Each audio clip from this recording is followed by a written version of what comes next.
po. So, ako po si Tita Susan Saison. So, asawa ko po si Arnold Saison. And we've been here in Couples for Christ for 21 years. Dalawang dekada. Pagamaga. So, medyo matagal na, pero bata pa naman kami. Yes po. So, bago ko rin po umpisahan, so kanina pinakilala niya, pakilala ko na lang po ulit. So, this is our family. Iba naman yung picture. So, this picture was taken 3 years ago. So, ang aming pong panganay si Arian po. Si Ate Arian is 23 years old. And ang aming bunso, si Arnie, she is 22 years old.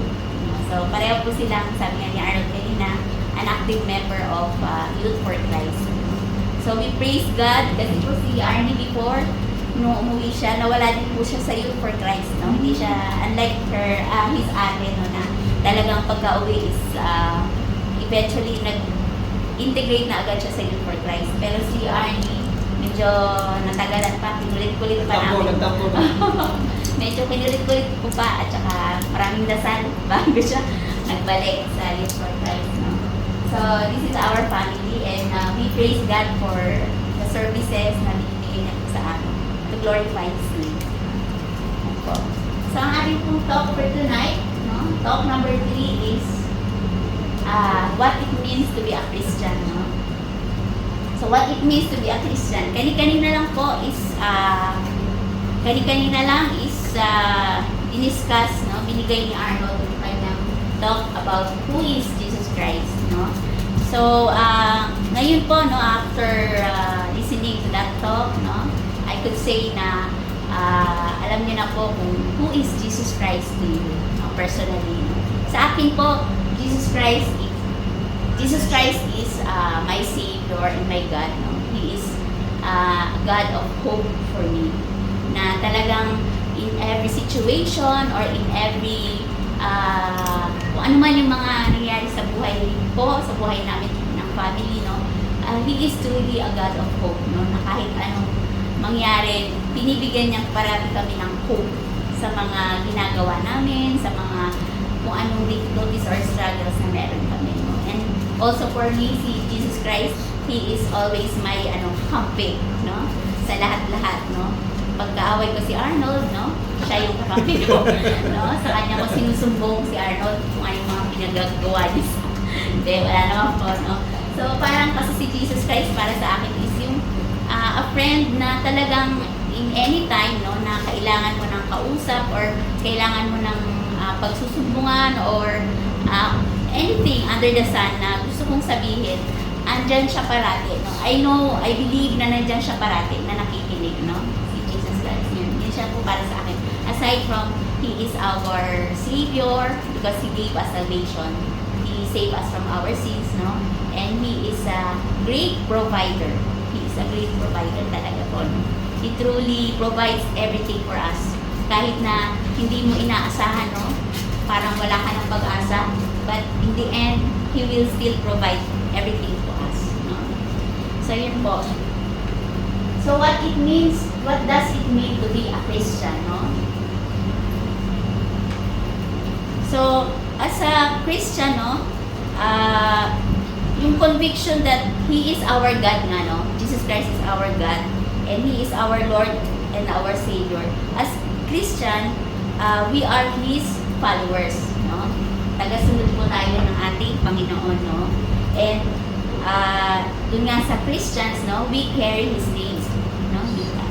Yung Christ, we carry His name as Christians, no?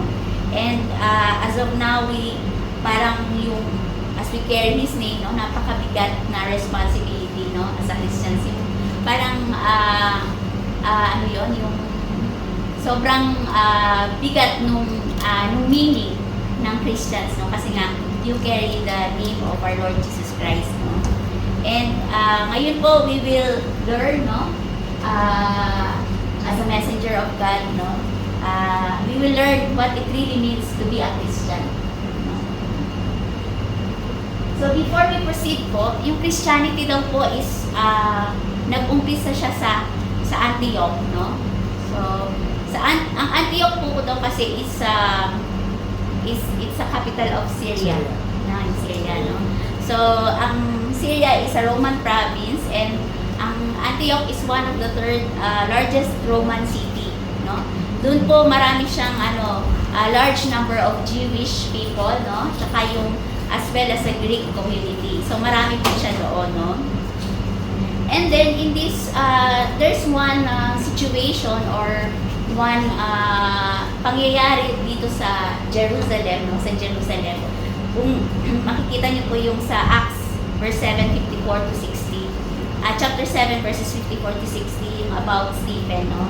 Sorry. Si Stephen kasi siya yung appointed ng mga apostles to distribute food, no? Dun sa and charitable aid sa mga poorest community, no? And also siya po yung he is really doing yung spreading the words of God, no? That's why he was accused of blasphemy, no? Yung blasphemy. So because of that, he was stoned to death, no? Si Stephen.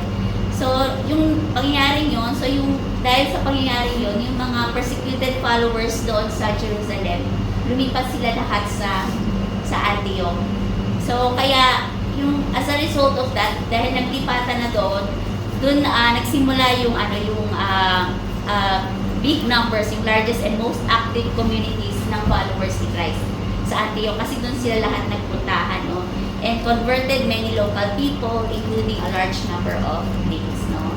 And by the way, sa Antioch din, sa Antioch, nabasa ko din kay Google, no? Sabi ni Google, sa Antioch pala, yung mga people do, yung mga tao do, no? They are fond of making fun of others. Tsaka yung mahilig sila yung mag-assign ng mga labels to people, yung mga names, parang ganon. So, yung mga follower ni Jesus Christ daw sa Antioch, ang tawag daw po doon is, tinawag nga silang Christians, no? Which means daw is little anointed or little Christ. So, yun, nabasa ko lang sa Google na i-share ko lang, no? So, yun. So, what does it mean to be a Christian? So, meron po tayong mga misconceptions, no? Or incomplete notions about Christianity, no? So, mga ilan to? 1, 2, 3, 4. Four misconceptions about Christianity.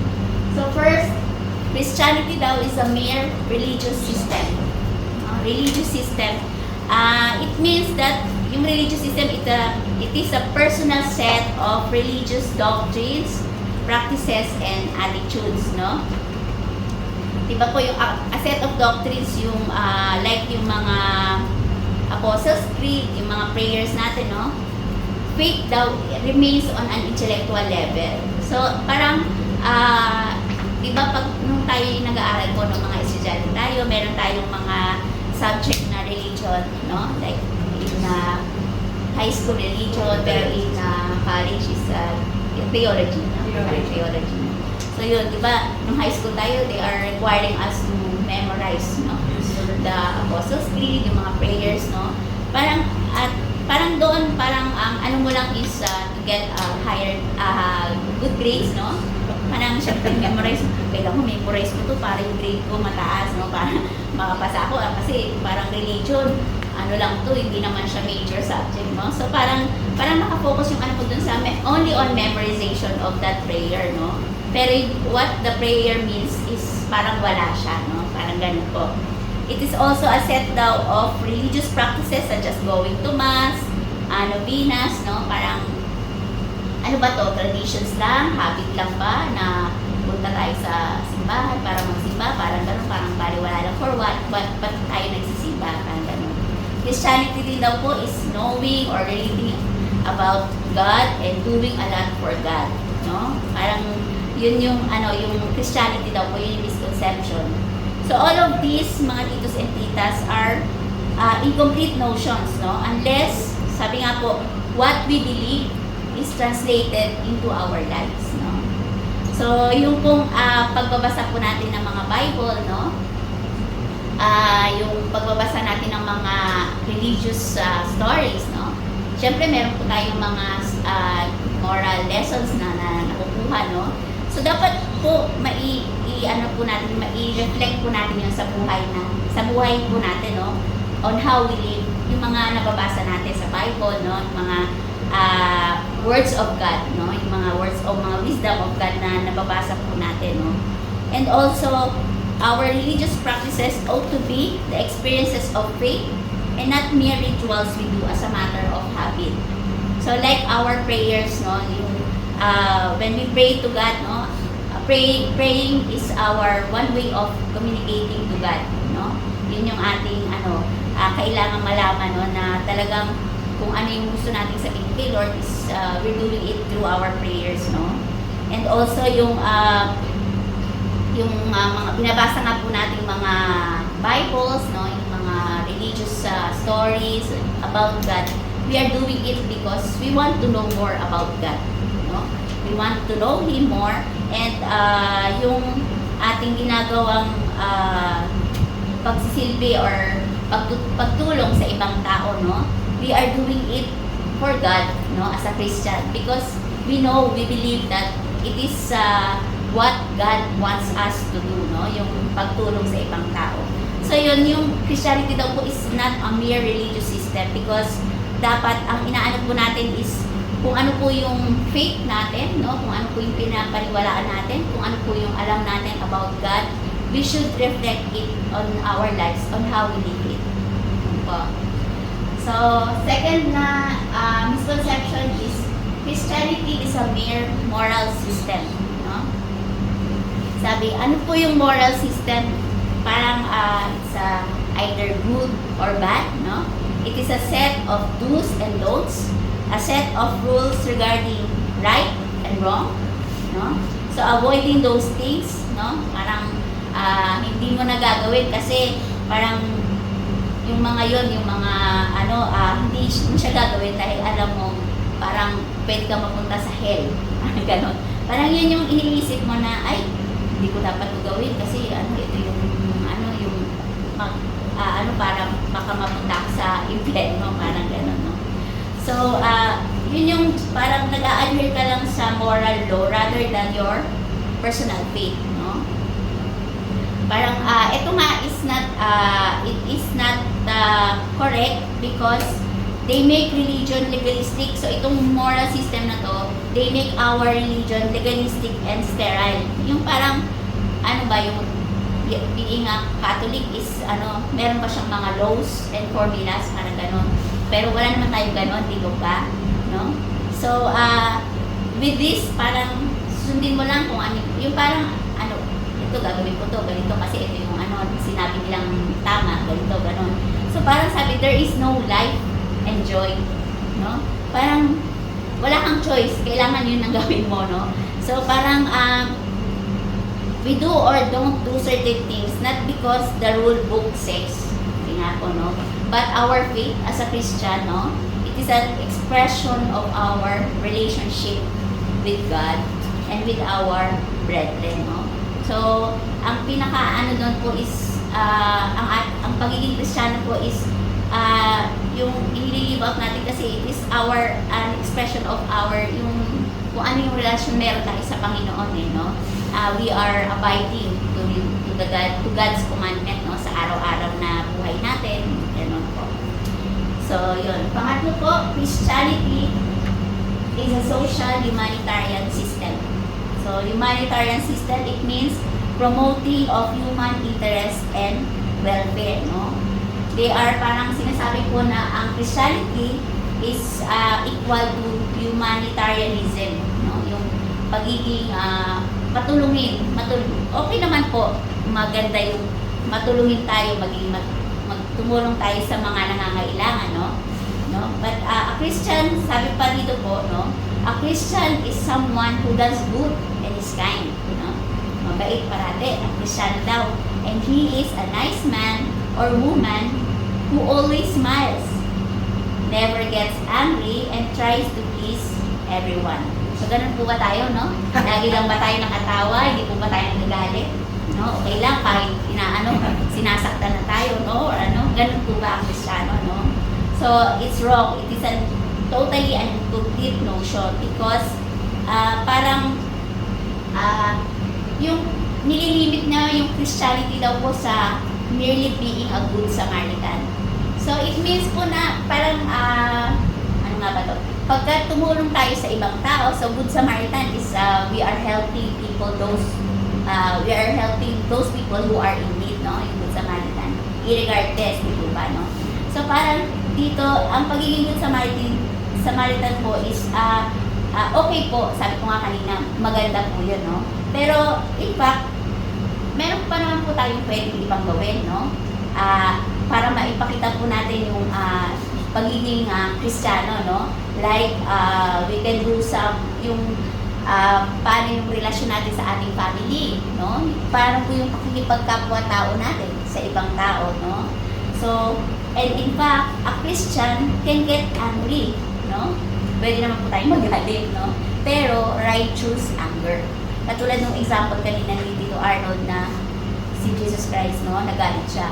Kasi, tama naman siya kasi ginawang palengke yung kanyang temple, no?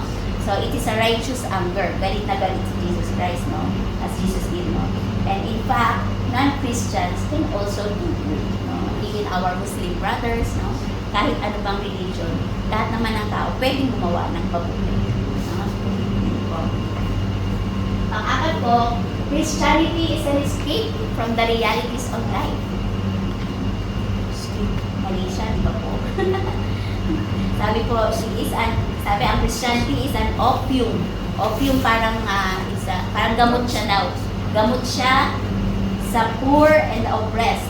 No? It is for the weak, for those who cannot cope with life.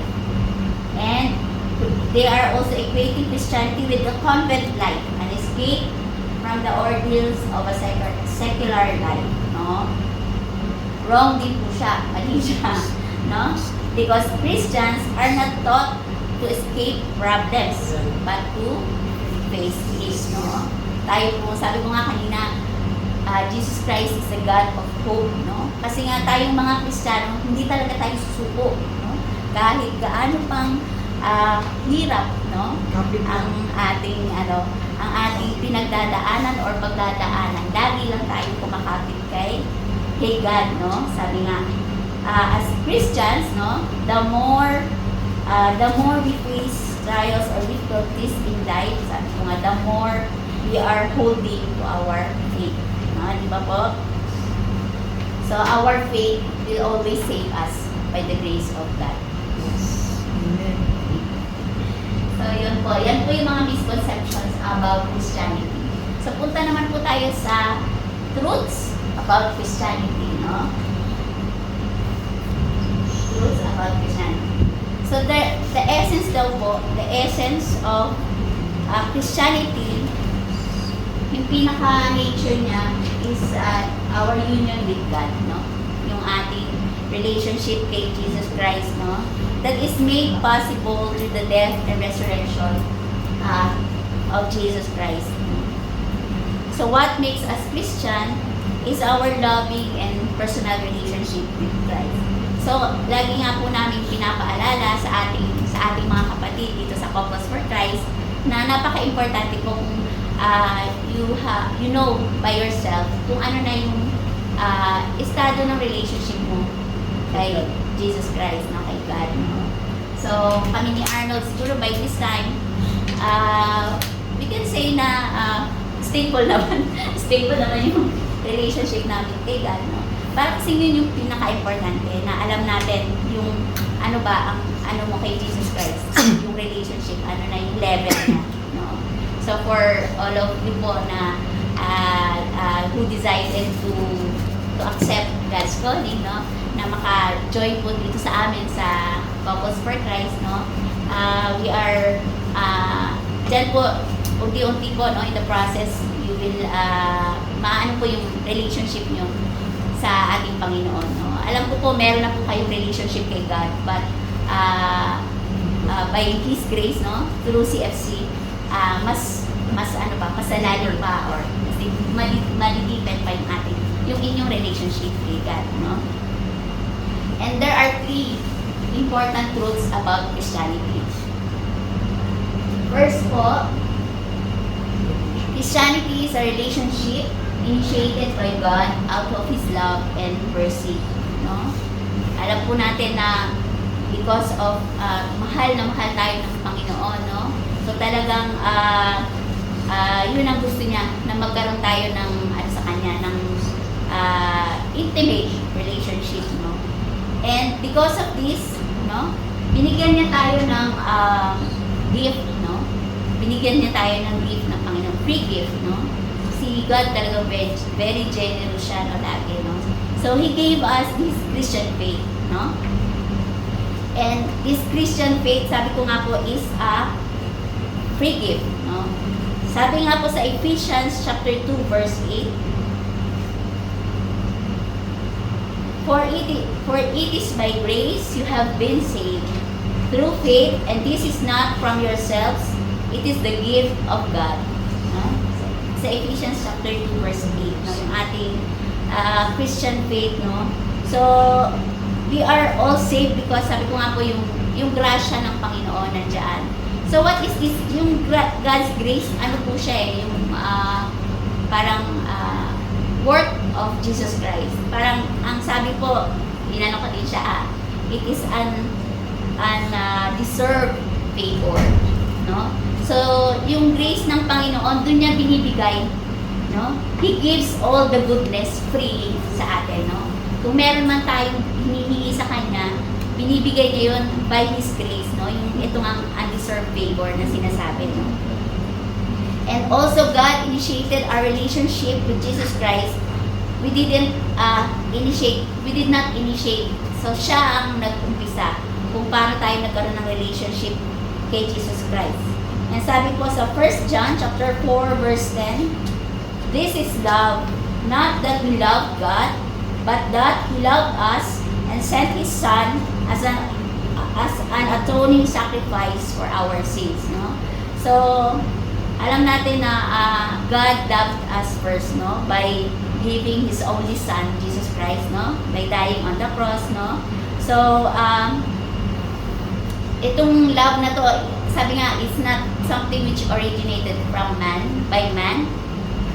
Kung hindi galing siya kay Jesus Christ because He first loved us. And pangalawa po, as Christians, we become a new creation and participate in the very life of Jesus Christ, no? So, when we are baptized, no, lahat tayo na binyagan, ano po, we become a new creation, no?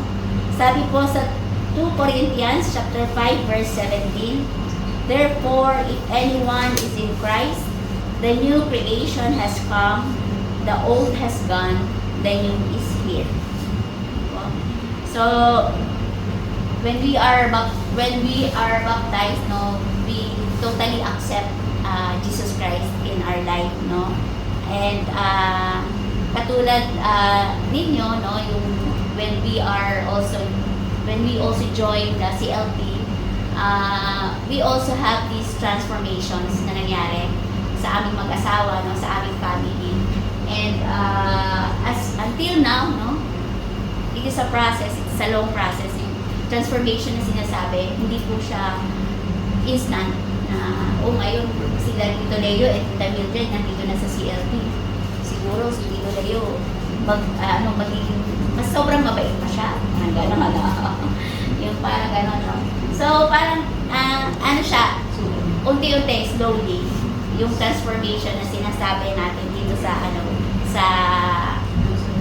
sa Couples for Christ, no? Kami ni Arnold, we've been here for matagal na, no? Pero until now, meron pa rin kaming mga konting, alam niyo na. Understanding. So, hindi naman po mawawala yun, no? Pero, by the sa mercy ng Panginoon, sa awa ng Diyos, is nakakaraos. Yun. So, Christianity is a life of constant renewal, no? Sabi nga po is sa Galatians chapter 2 verse 20, I have been crucified with Christ, and I no longer live, but Christ lives in me. The life I now live in the body, I live by faith the Son of God who loved me and gave Himself for me. No? So, dahil nga po si Jesus Christ, no, He was crucified to save us from our sins, no? And we believe, with our faith, we believe na His death paid, sabi nga, He paid our sins dahil mahal na mahal niya tayo, no? So tayo naman po mga Christians, no, from time to time, no, talagang syempre we are sinners, no? Paulit-ulit yung kasalanan na nagagawa natin, no? Sabi nga, but when we are convicted with our sins, no, nandyan parati yung we always go back to God, no? Si Lord nga, He is so generous of giving us forgiveness every now and then, no? We, lagi tayo, paulit-ulit tayo, no, sa mga kasalanan. We ask for His forgiveness and then, okay na tayo, yan na naman, meron naman tayo nagawang kasalanan, no? But, the very important thing is we are convicted. Nandiyan yung conviction po natin sa ating sarili and we are asking for His forgiveness, no? Pero wag naman po yung, yung, Madalas. Our God is merciful, no? Alam natin yan. But, we should also refrain ourselves from the sins na alam natin hindi kaaya-aya sa ating Panginoon. Diba? So, yun po.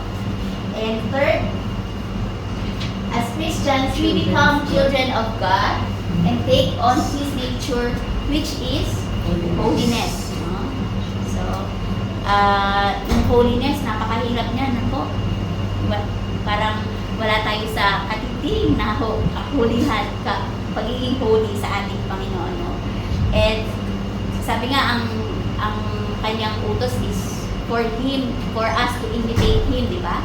So, imitate Him to be holy, no? Pero, ako wala.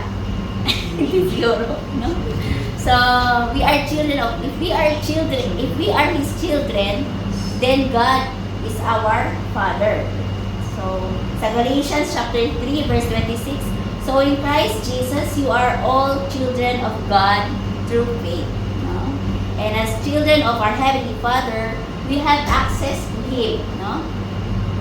Sabi nga, yung ating access is yung our personal and intimate relationship sa Kanya. No? So, yung our prayers, yung prayers natin sa Kanya. No? Sabi nga, yung praying, yung connection ni God is 24/7, no? Wala siyang 4G or 5G, no? Alatul, ano siya, available, no? Ano nga yun, yung unlimited ang ating ano. Kaya we don't have the reason kung hindi natin siya kakausapin, no? Sabihin mo, ay, wala akong internet kay Lord. No? Hindi mo yun, no? Dapat we are always, we know that parati tayong and andyan talaga siya, nakikinig sa atin, no?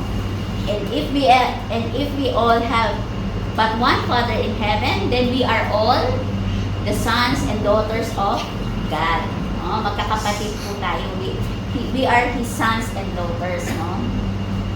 And as a children of God, we take the nature of God, sabi nga kanina, which is holiness, no? Sabi nga po sa 1 Peter chapter 1, verse 15 to 16, but as He who called you is holy, you also be holy in all your conduct, because it is written, be holy, for I am holy. Ang daming holy. Ang kulit talaga ni Lord, no? So,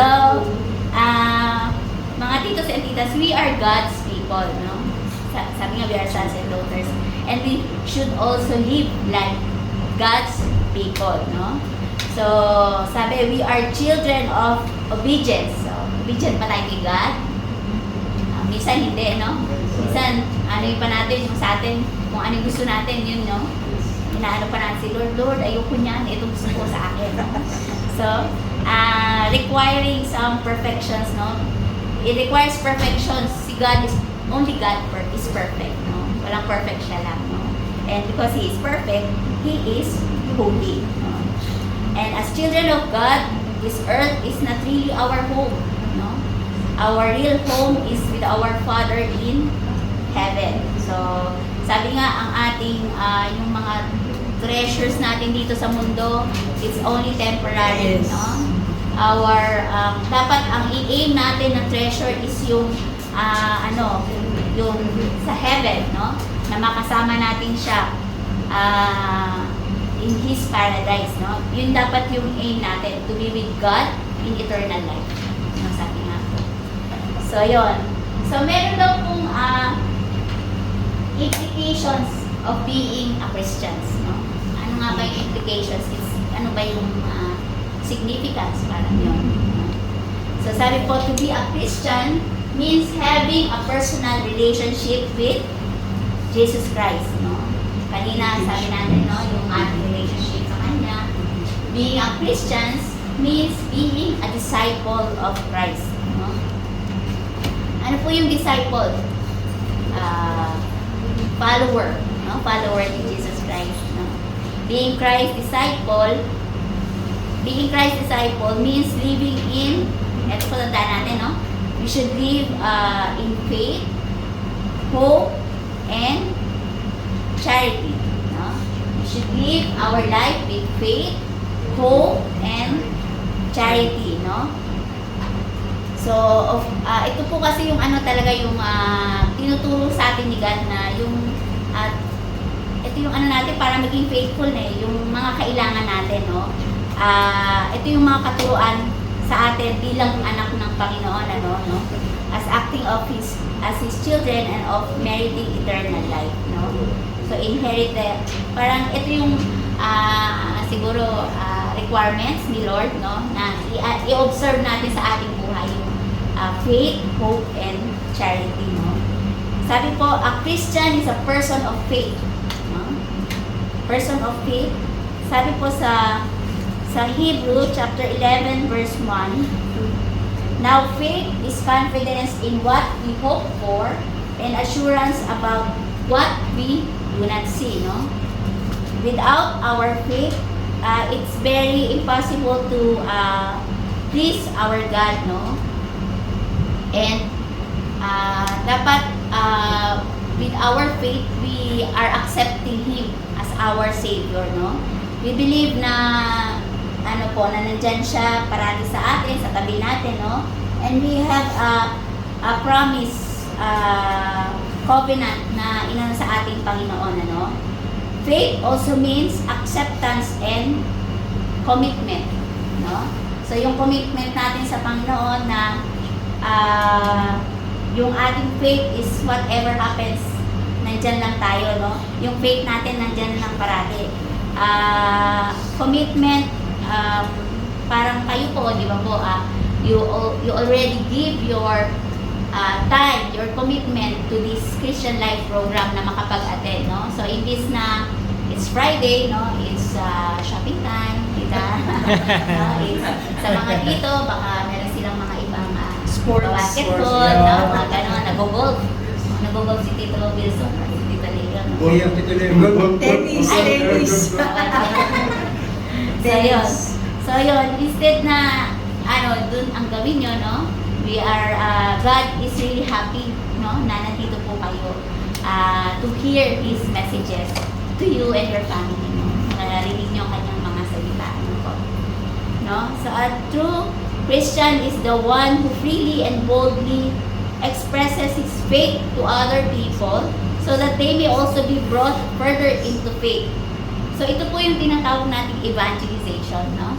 So kayo po, siguro meron po kayong mga kaibigan na pag nakita kayo na, ay, si Tito Alfred, kumbaga, they started to see Jesus Christ, no? Siguro, with Tito Alfred, no?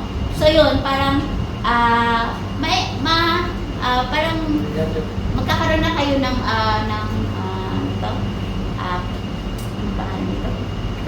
chance na makapag-evangelize din ng ibang tao, no, ng mga kaibigan natin para madala din natin dito sa Couples for Christ, ano po. So, sabi nga din po, pangalawang is a Christian, sabi nga po, is a person of hope, no? po yung hope. It is a feeling of expectation and desire for a particular thing to happen. No? Hope is an attitude of confident expectation. So sabi po sa Romans chapter 8, verses 24 to 25, for in this hope we were saved, but hope that is seen is no hope at all. Who hopes for what they already have? But if we hope for what we do not yet have, we wait for it patiently. No? So a true Christian, tayo pong mga Kristiyano raw is the one who lives full of hope. No? Confident that the will of God will happen and His plan will be consummated. No? So lagi po tayong naniniwala, tayo pong mga Kristiyano, we are dependent on the will of God. No?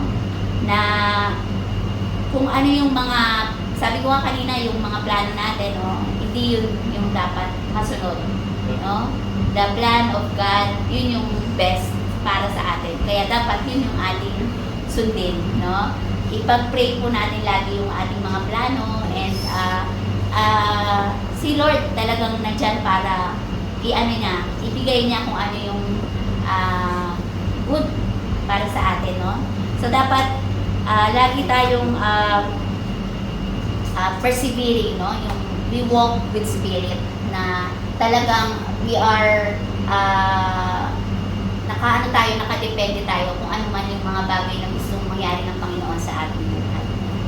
And last, a Christian is a person of love. So sabi po sa John chapter 13 verse 35, no? By this shall all men knows you are my disciples if you have love one to another. So yun po yung parang love. Yung love is the foundation. No? Pinaka-importante din yung love is the foundation for every good thing in our lives. No? Dapat nandyan dati yung pagmamahal po sa atin. No? Love for one another is what distinguishes the disciples of Jesus Christ. No?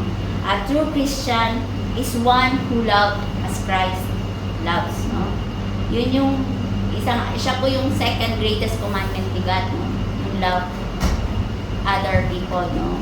So, this Christian love na sinasabi, it will be further discussed in the, sa mga coming talks po dito sa CLB. No? And what does it mean now to be a Christian? Mga titos and titas. No?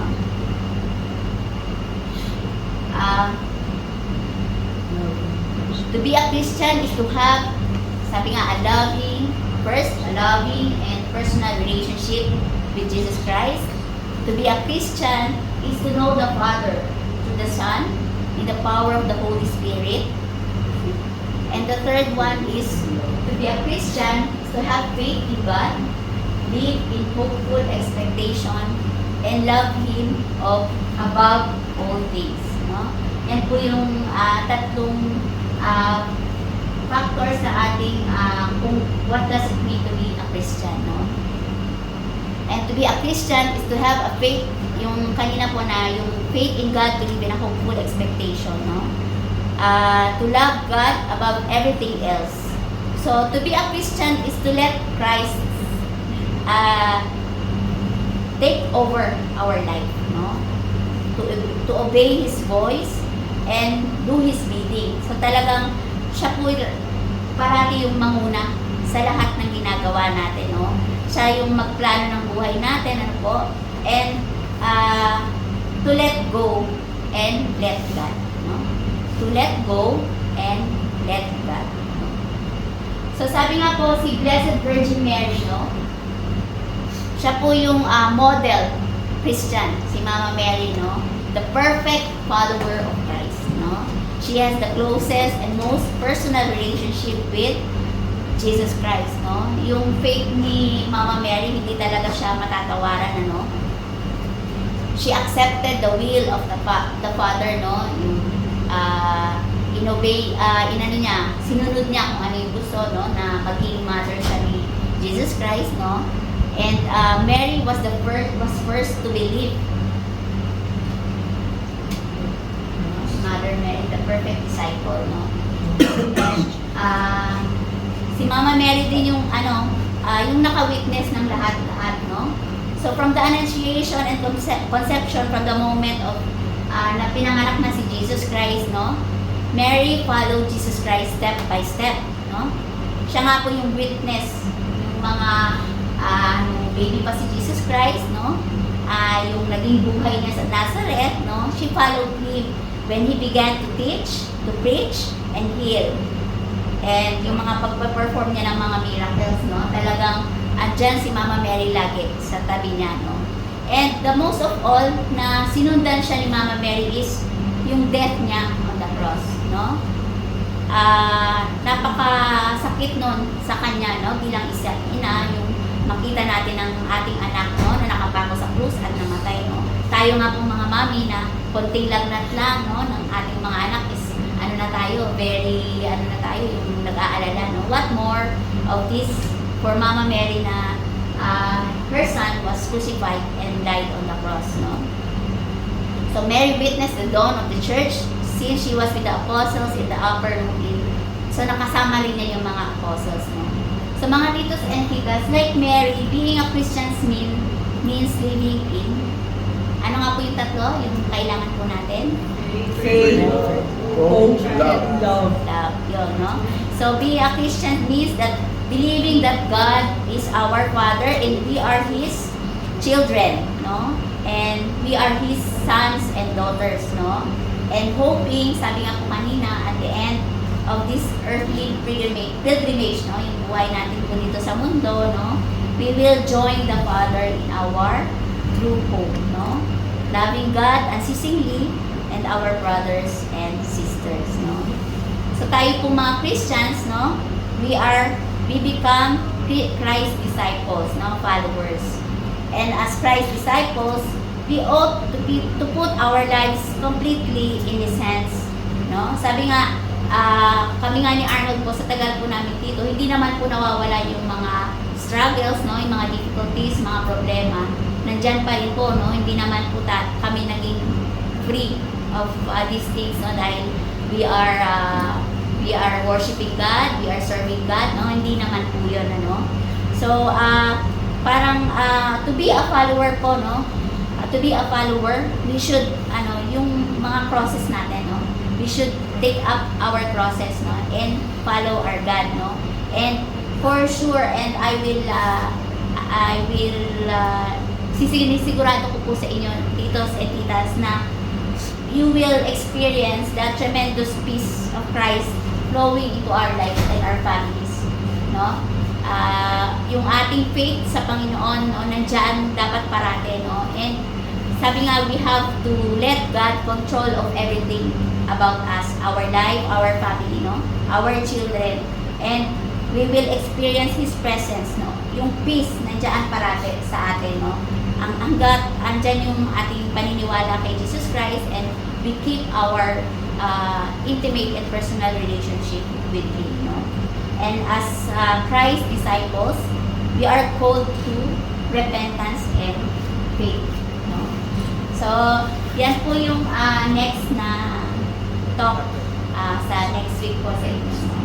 So, yun po yung kabuuan ng aking talk, and maraming salamat po sa pakikinig, no? And we welcome you already to Focus for Christ. We will pray with you, no, sa journey ninyo dito. May God be praised. Oh.